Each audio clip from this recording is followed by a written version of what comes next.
Oh my goodness, so I'm up at the unit. You know we've got a swarm in there, you see that on the video. You know we've got a swarm in there, you see that on the video. Well, you know, guess what? Pinky's Love Shack's housing itself a swarm by the looks of things. Who would want to move into that? It's tiny, it's only 3 paint box. It's for queen mating, not bee breeding. For bee breeding, not swarm catching. So hang on, let me put my veil on. Let me just cover the mush, because you know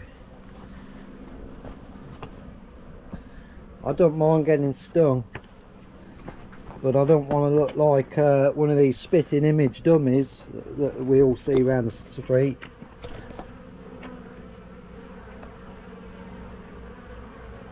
Maybe. Oh, look at that, look, a little puppy swarm in there. Come on, get your head out there, we'll get trapped. Oh, so that must be a little swarm in there. It might have even been in there when I was up here last. But they didn't go in any of these, look. Dirty grotty boxes. Or this dirty grotty box, or that dirty grotty box.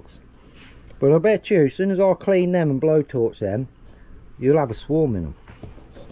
So we've got 1, 2, 3 to deal with. But we're not going to deal with them now. Although we're going to have to deal with these pretty soon. We're going to have to deal with them pretty soon.